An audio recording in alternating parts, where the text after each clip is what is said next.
What is up, you guys? Welcome back to Twink Revolution. I'm Sam. And I'm Gian.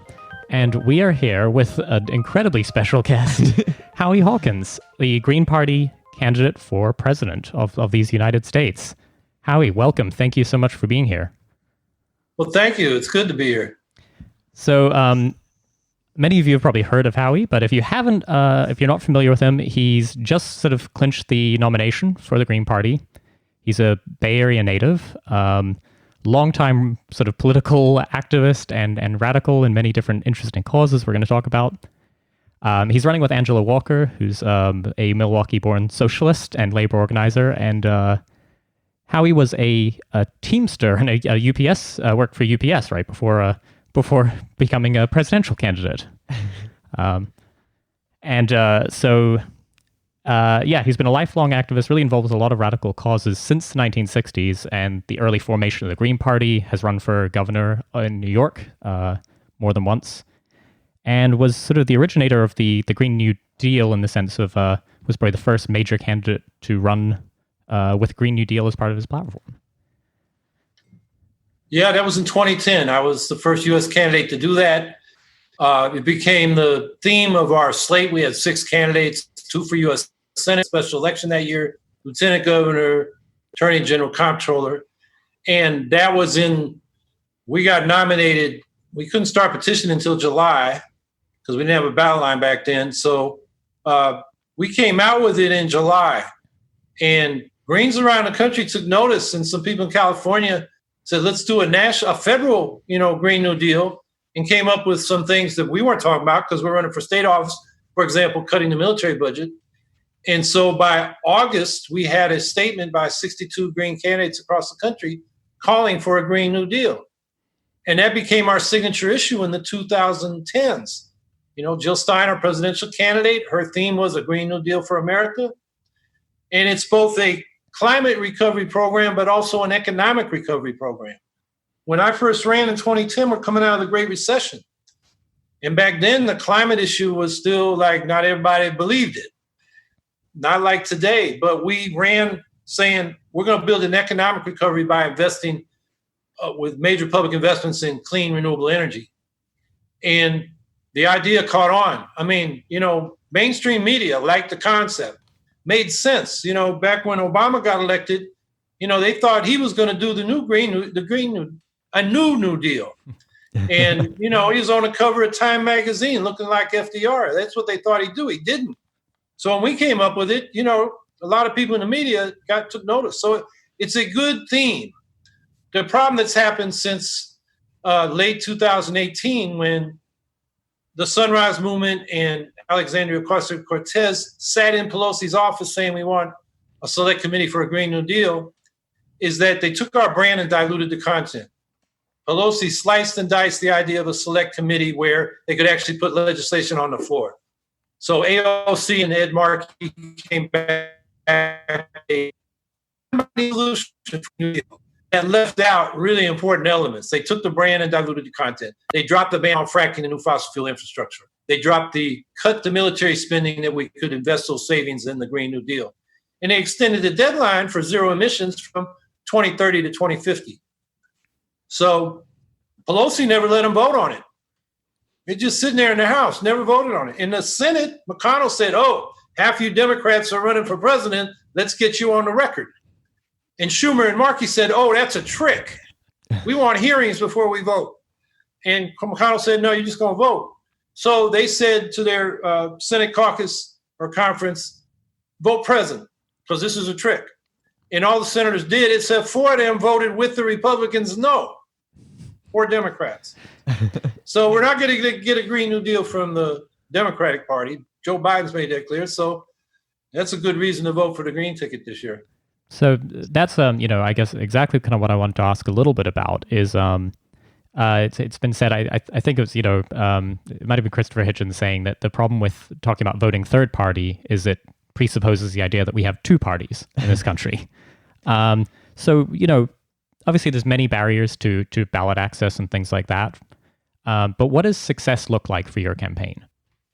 Well, we got 2 basic goals. One is to get green solutions into the national debate. And that's the Green New Deal for the climate meltdown. It's the economic Bill of Rights for poverty and economic despair.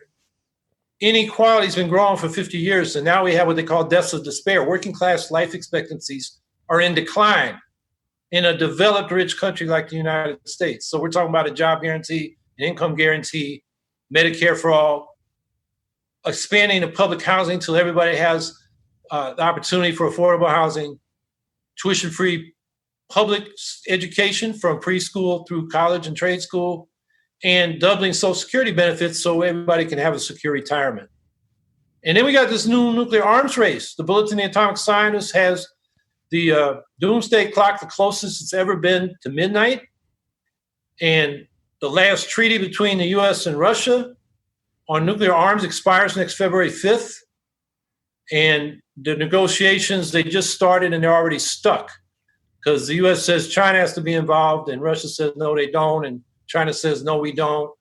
And we're in the middle of a new nuclear arms race. They're modernizing nuclear forces. And we're calling for peace initiatives. Cut the military budget 75%. Bring the troops home from these endless wars. Pledge no first use of nuclear weapons. Disarm to a minimum credible deterrent. And then go to the other 8 nuclear powers and say, we're ready for complete and mutual nuclear disarmament. And go there with the 122 non-nuclear nations that agreed to the text of the Treaty on the Prohibition of Nuclear Weapons 3 years ago. And hardly anybody in this country knows about it. None of the major party presidential candidates have talked about it. And it should be a top campaign issue. So those are the kinds of things we're bringing to the fore. And then we have, those are like the 3 life or death issues I started campaigning on: climate, inequality, arms race. And now we got 2 more: the coronavirus. I mean, the 2 governing parties are presiding over a failed state. We're on pace to have 250,000 coronavirus deaths. Trump is a loser. COVID-19 won. He gave up. And now he's having like Typhoid Mary infecting his own supporters at these super spreader rallies. The guy's a maniac. But where is Biden? When you think of Joe Biden, what issue is he the champion of? He's within commuter distance of the White House press corps. He could go down there and have press briefings and beat Trump up over the fact that we don't have a test, trace, and quarantine program to suppress the virus like every other organized society in the world is doing. He could be beaten up over the fact that if we don't get the funding for mail-in ballots, a lot of people are not going to be able to vote in this pandemic election in November. They don't have enough poll workers willing to go out and risk their lives, tend to be old people. And they're all in fiscal crisis, given this coronavirus depression. So we need also relief for the people. That's coronavirus. And then the last month, we've had this uprising against police brutality and racism. That's the pandemic we've had that's centuries long. And people of color have known that, but now that it's on living color on TV, a lot of white people are coming out because they think that's wrong too. And so we're in a moment where we can make some real changes.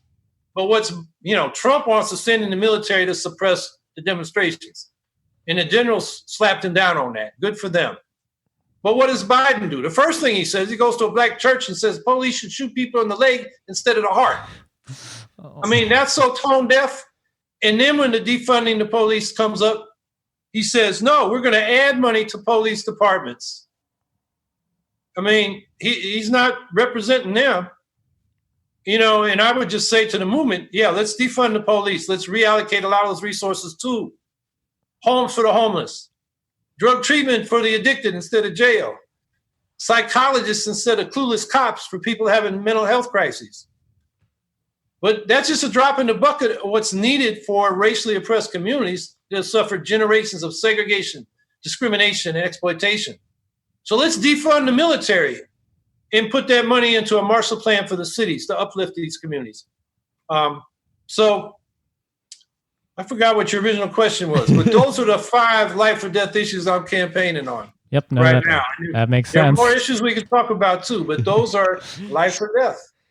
Yeah, so a huge part of your campaign is the Green New Deal. And I'm just curious, we've seen in places like France that introduced environmental legislation, the burden often fell on working people, resulting in the Yellow Vest movement. How do we ensure the Green New Deal distributes the burden fairly and doesn't result in working class resentment towards the government and your candidacy? Well, a number of things. One is we're doing a lot of this through the public sector, public enterprise and planning. In the energy sector, not just the utilities, but the fuel corporations, the Exxons, the Chevrons, the Koch brothers, because we don't want them to reinvest their profits from the fossil fuels we use in the transition into more oil and gas. We want it into renewables. So we take them over and use those sales to build renewables. The transportation sector, we got to rebuild our rails, electrify them, rebuild the light rails, the trolleys that every city and town had in this country between the 1890s and the 1930s, build high-speed bullet trains like other developed countries. They were a failed state. We can't even get that done. And then we got to put a lot of the freight on the freight rails, electrified freight rails, dedicated lines. Right now, Amtrak has to wait for, freight trains with coal and, Bakken oil and so forth so they're always late. It's ridiculous. So we got to rebuild the rail system, and it needs to be done through the public sector. The airlines should be incorporated into that so we can coordinate, the bullet trains that can deal with short and intermediate range intercity travel instead of airlines, which is a difficult sector to reduce carbon.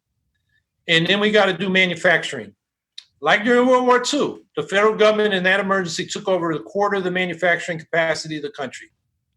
And they planned and managed and just told Ford and GM, get out of the way, give us your engineers, but the management and the shareholders just take a hike, a vacation.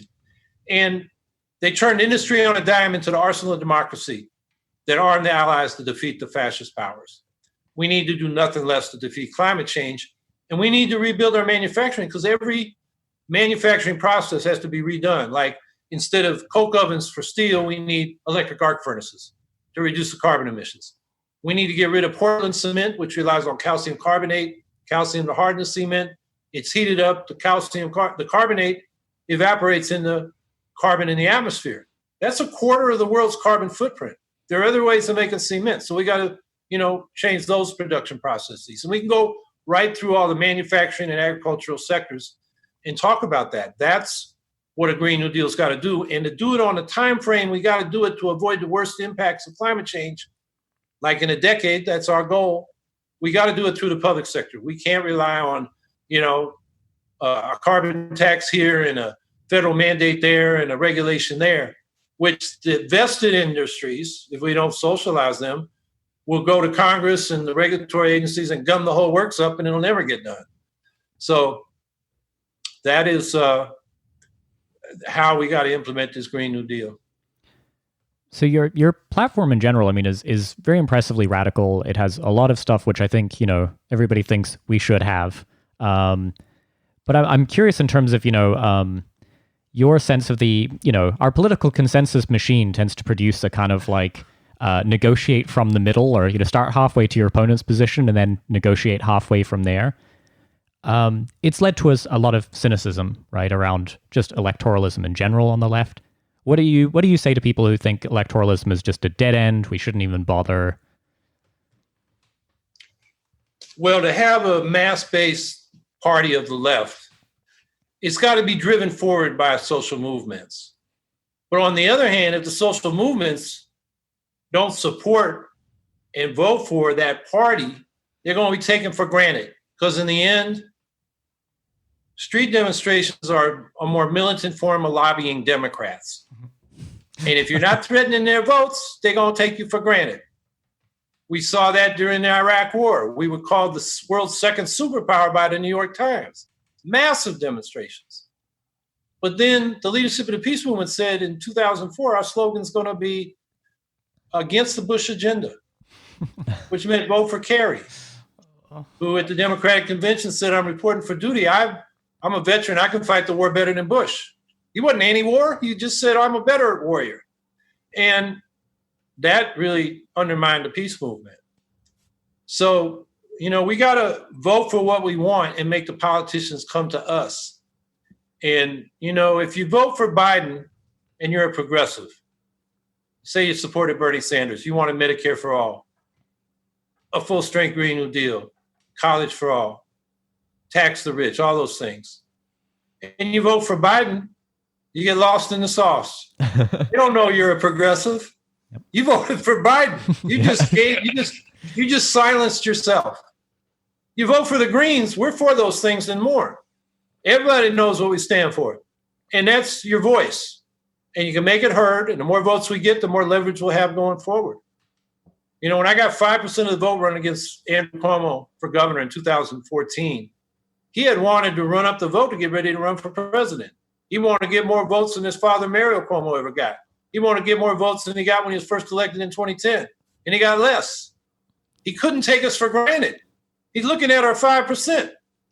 He had to ask, what were they saying? Before that, he was a fiscal hawk. Now he rebranded himself as the pragmatic progressive that gets things done. And he started adopting some of our planks, a ban on fracking, a $15 minimum wage, paid family leave. He even made gestures toward tuition-free college in public institutions. He didn't do that, but to compete, he had to act like he was. So that's where our leverage is. If you vote for what you don't want, I mean, what's the point? You just silence yourself and you have no leverage. You vote for what you want, you know, we may not win the White House. Hey, if we get 5%, whoever's in there is going to, like, particularly if it's a Democrat, they're going to say, you know, that could have been the margin of difference. What are they talking about that I got to deal with? And that's, you know, our leverage in the process going forward. So I mean, you know, Democrats particularly have always used this argument. I mean, at least going back to Ralph Nader's campaign in 2000 of, you know, well, the other guy's worse and you're just throwing away your vote. And you know, I mean, and the threat of Trump is being used heavily on this, right? Like, we know Biden's not a good candidate. We don't want to vote for that guy.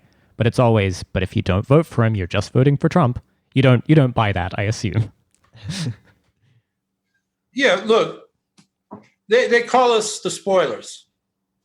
But I say the Democrats are the spoilers. Right on. Because since that Ralph Nader election, we've been giving them the proven nonpartisan solution to the spoiler problem. Replace the Electoral College with a ranked choice national popular vote for president. Problem solved. If I ever get on the debate stage with Biden, I'm going to say, Joe, will you support us? Will you embrace this reform? A ranked choice national popular vote for president. And then we don't have the spoiler problem. What do you say, Joe? I'm afraid Joe's going to look at me like, what's that? I'm not even sure he knows. But, you know, that's why we got to be in the race to raise issues like that. Now, in this race, Trump is sinking like an anchor. Trump is toast. I don't see how he can recover. I mean, even his own people, they won't show up at his super spreader rallies because they don't want to get sick. And then they begin to think, you know, this guy maybe doesn't know what he's doing. What did we actually vote for here? I mean, it's one thing if you're a racist and he, you know, feeds your stupid emotions. But, hey, now this is getting to be life or death matter for them, too. So I think, you know, they'd rather see some competence than somebody that has got the same bad attitudes they do. So even his base is starting to leave him. And then the coronavirus depression. You know, the damn Republicans, it's like they're trying to throw the election. Democrats came up with a modest relief package, the HEROES Act. You know, it's the fourth or fifth, depending on how you count. And the Republicans are saying, well, we'll take it up after the July 4th recess. That's 2 weeks after the 4th of July. That's the end of July. I mean, it's like they want us to go in deeper in this depression so they can lose the election. I mean, the Republicans, I mean, they just, I don't know where their brains are at. Or maybe they just decided it's too late. Let's just get as much right-wing stuff done as we can before we're out of here. It's amazing. It's so, the incompetence of, you know, the Republicans and the Democrats. I mean, what's a clear message from the Democrats toward Trump? You know, all they got is, we're not Trump. Yep. Yeah. Which is something, but it's not much. So you have a long, extensive history with being in the labor movement. I mean, both you and your VP are actual working class people, which is a big area of like freshmen. It's like, it's nice to see you. But in your platform, when I was reading through, I didn't really see any points talking about unionization or the federal laws against the target unions. So I was curious, what is your stances on things like Taft-Hartley and like the right to work laws, and what will you do to improve unionization in the country? Yeah, we got a bullet point platform summary, and I was just thinking the other day, the labor section is missing. There's just so much to do. I did write a Labor Day statement that you can find on my campaign website that goes through a lot of those things. We got to get rid of Taft-Hartley, or at least the repressive sections that undermine labor's organizing tools, the strike, boycotts, solidarity strikes. We need to get card check passed, which Obama promised twice, and then as soon as he got elected, somehow they couldn't do it. They told the labor movement, particularly the second time, we're not going to deal with it.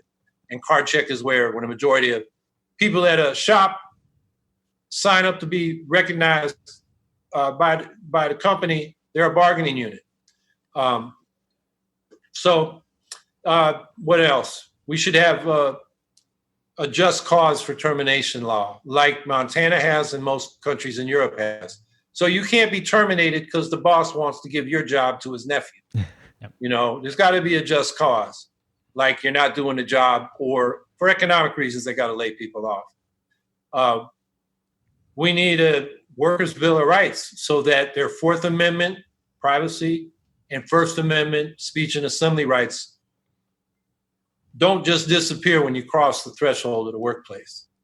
You got to have the right to bodily autonomy, the right to know what materials you're working with, the right to have workers deputized to inspect, safety and health issues, and to shut down production when there's a problem. What else do we need on labor law reform? Well, we can get into trade.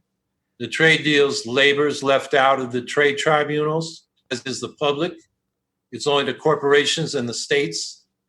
And in some of these deals, you don't even see the written decision. You only get the one-line decision. And they use those tribunals to knock down what they call non-tariff trade barriers, which are our regulations in our country or our state.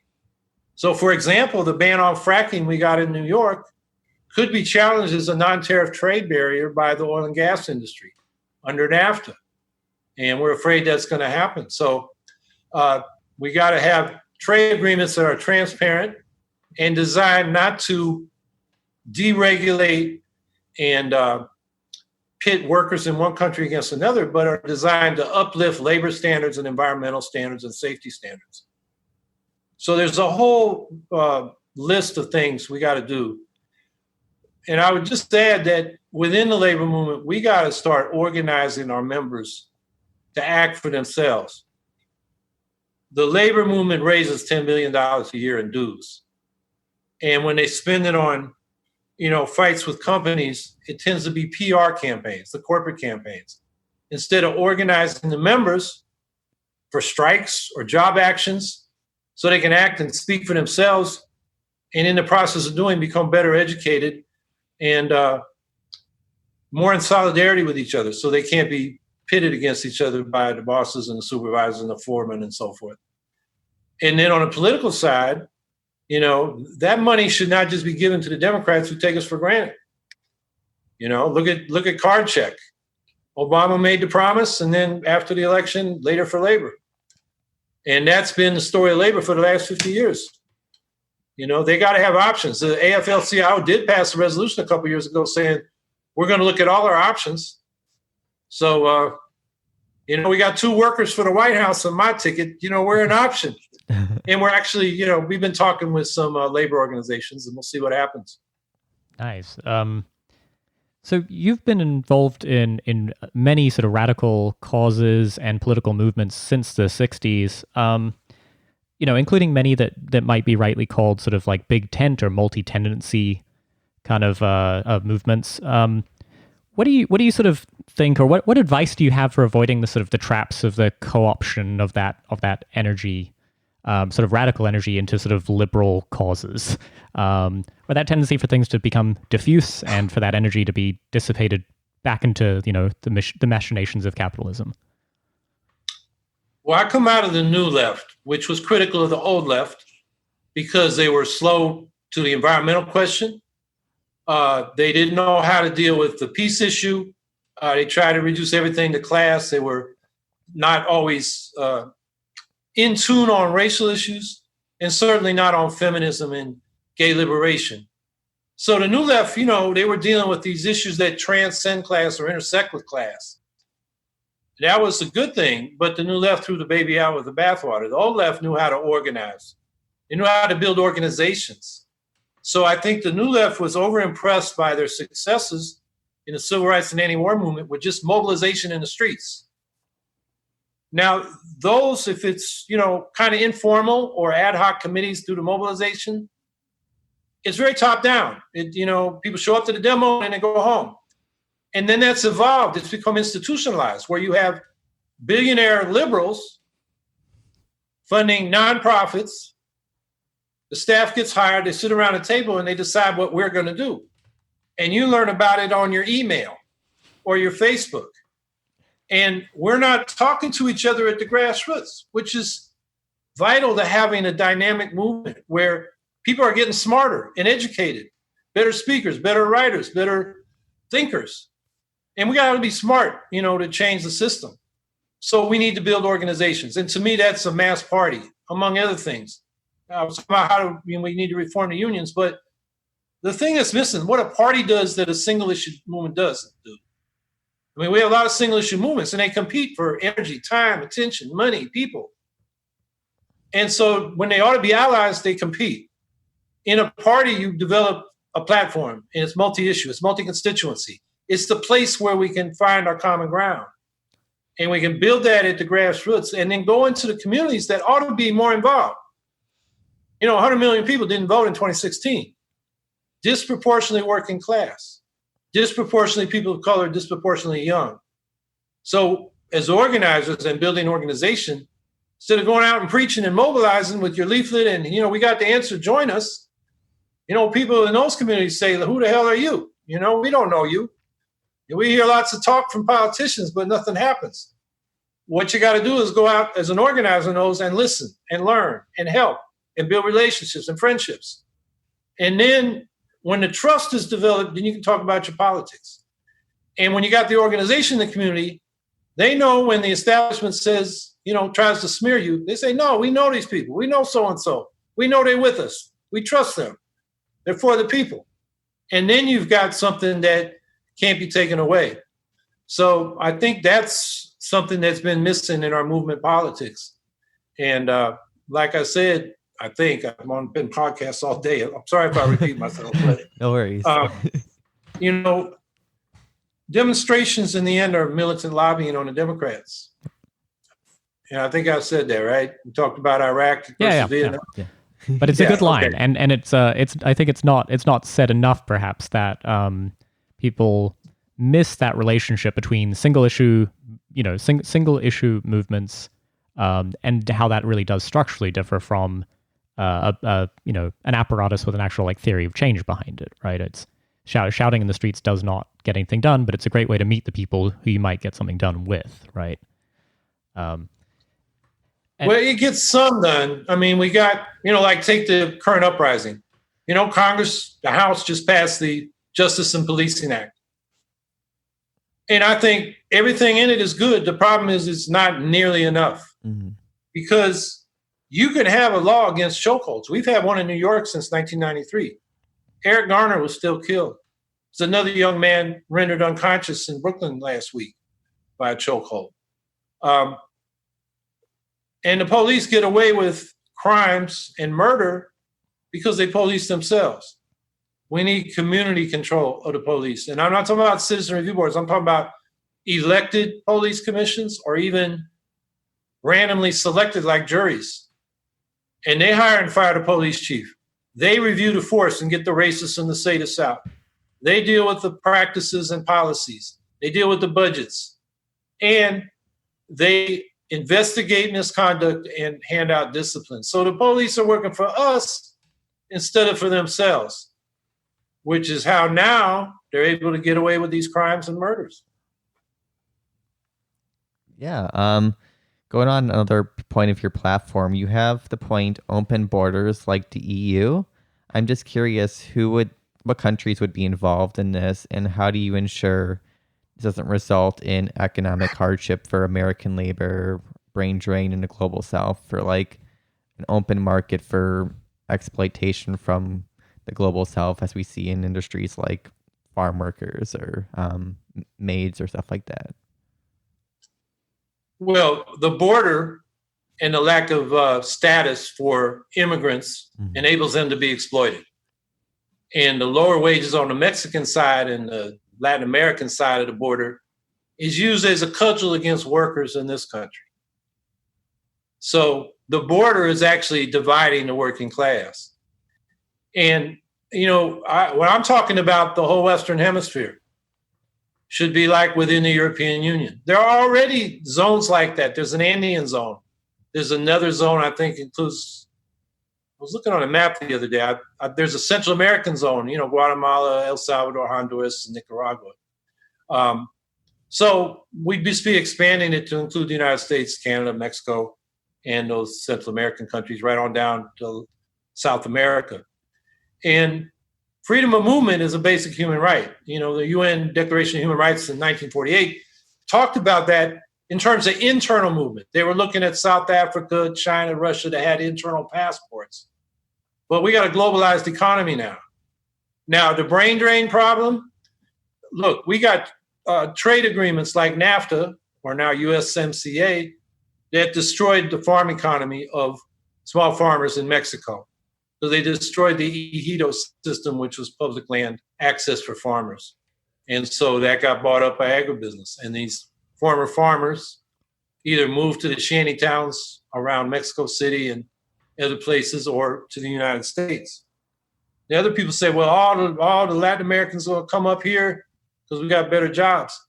I don't think so. Those people have ties to their communities. They have family. They have ties to the land, to the nature.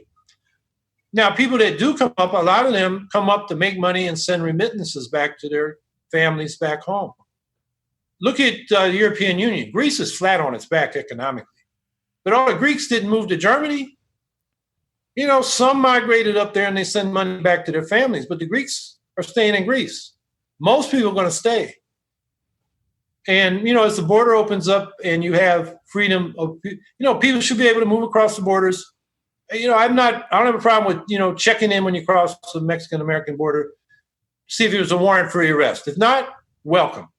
Shop, work, reside, vacation, whatever it is, going both ways. But it worked well within the European Union, and I think it would work better here.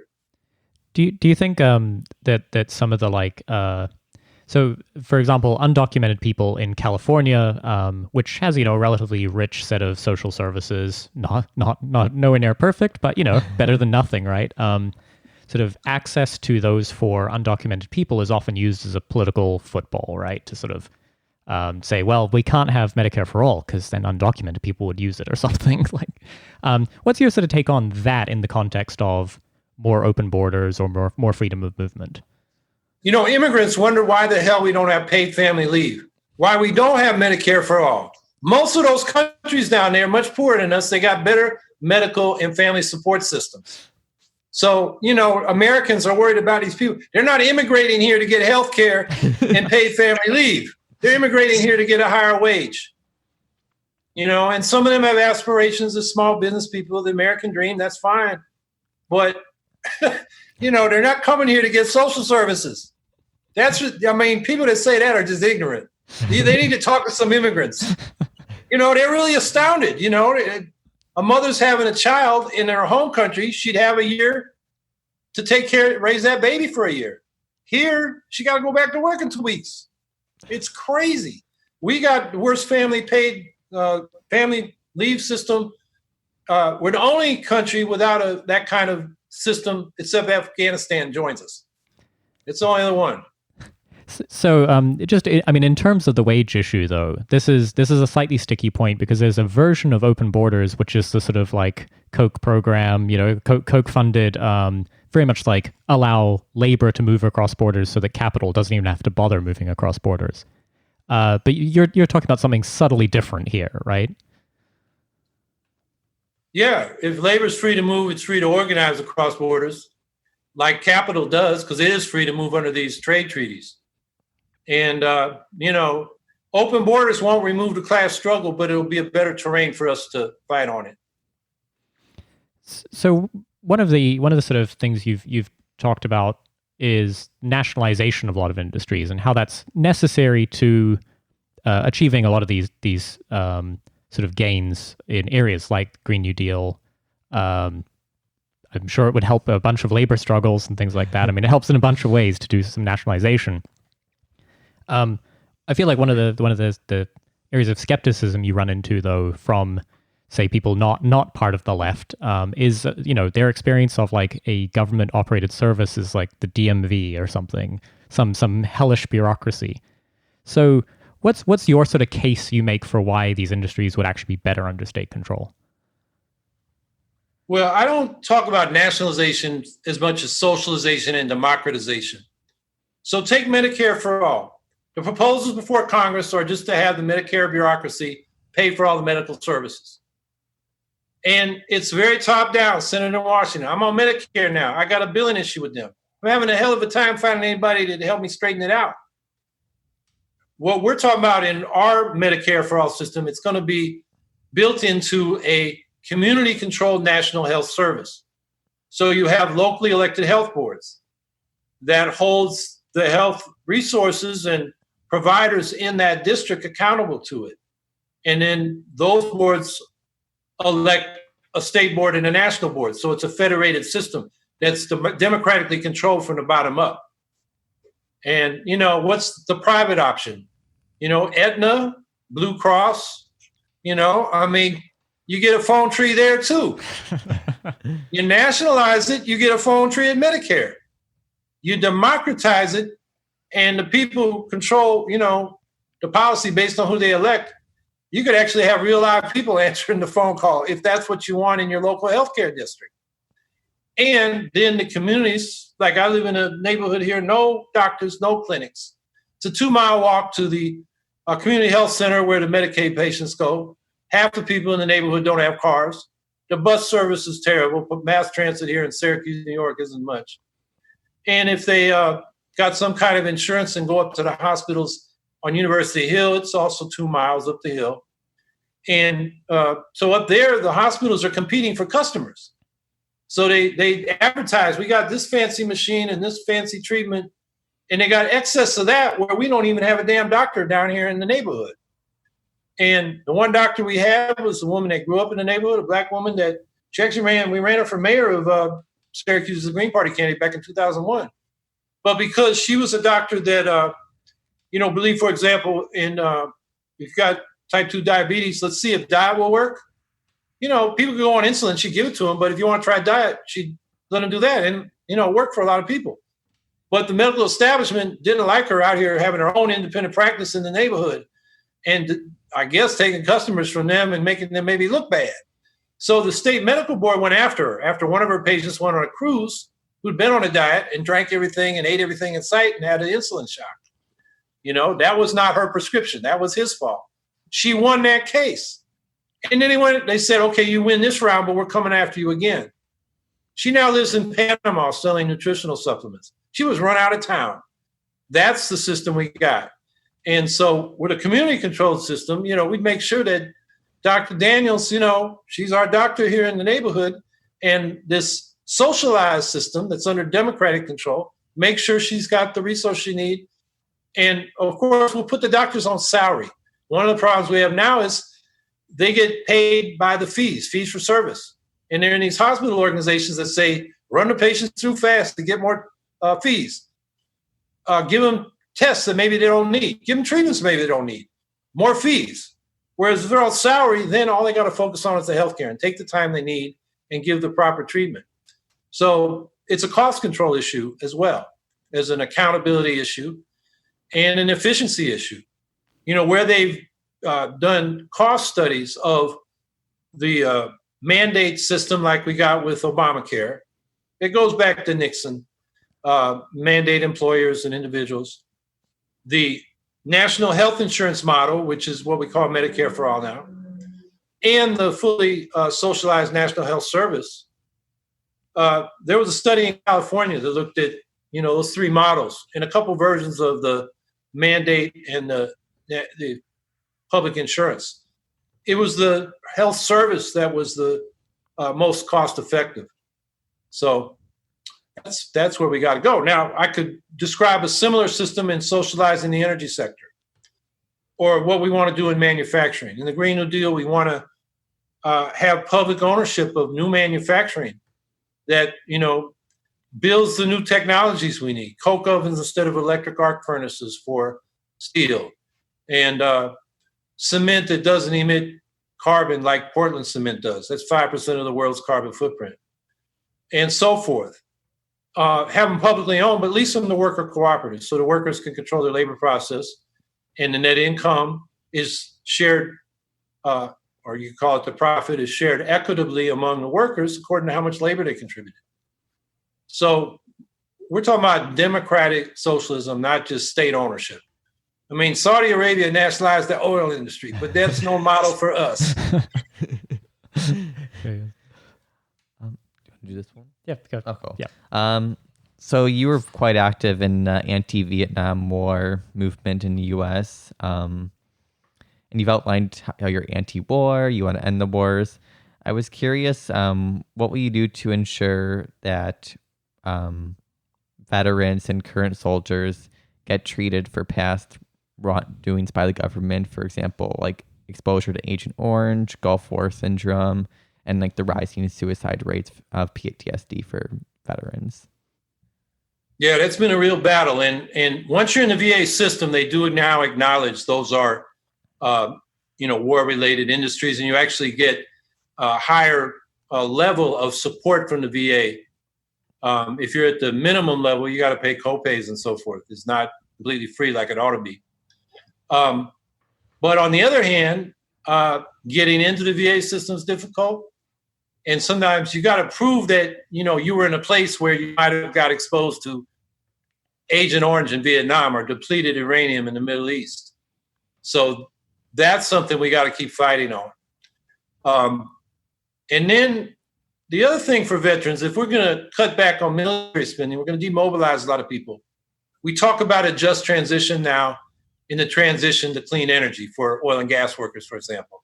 We need a just transition for military industrial workers, not just soldiers and Marines and sailors and so forth, but also people that work in these arms industries. We need to help them make the transition to alternative production, civilian production. So the just transition should cover up to 5 years of your existing salary and benefits. Now, in the Green New Deal we're talking about, we got a budget on my website for our Eco-Socialist Green New Deal, and it will create 38 million jobs. So there should be plenty of work, and it'd be hard for somebody to, take the salary or to, they won't need 5 years to find another job.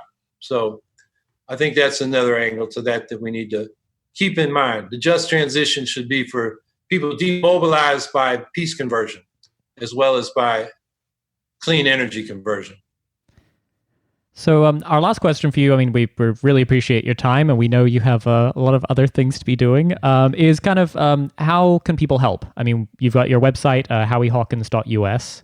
Are there specific maybe like ballot access issues that are sort of urgent, or anything people should be looking out in their local communities to make sure they can vote for you? Yeah, it varies state by state. But go to howiehawkins.us, and from there you can get all our policy statements. You can sign up to get regular updates on the campaign. You can sign up and volunteer and say the kinds of things you'd like to do. You can donate.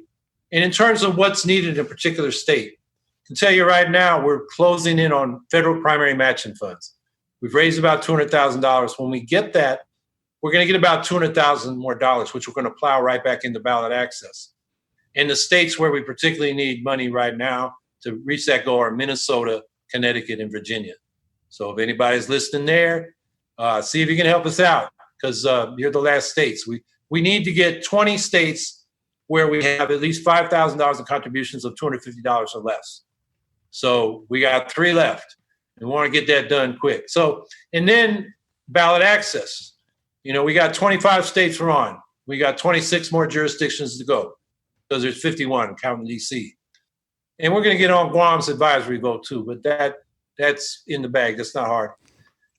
So it depends on your state. In some states, we got a team of lawyers that's been helping our state parties write to government saying we need relief in this coronavirus environment, because it's against public health guidelines to go out there and ask people for signatures.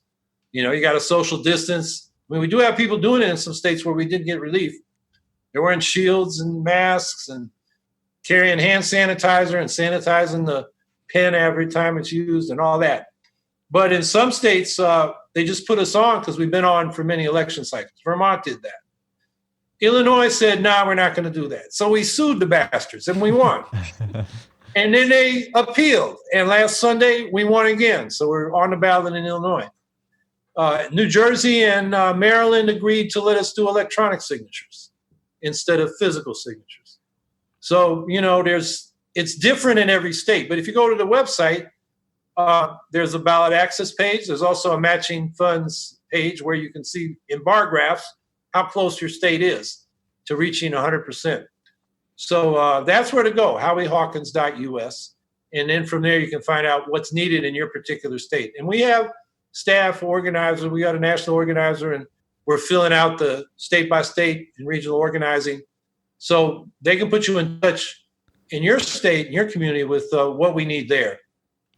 Fantastic. Yeah, and I really do encourage people to go have a look at the website. The platform is very expansive. It's really, it's an amazingly in-depth platform, and I don't think we've seen the likes of it certainly from major parties in the U.S. So, Howie Hawkins, thank you so much for being with us. Thank you. It has been a true honor for us, and we really appreciate it.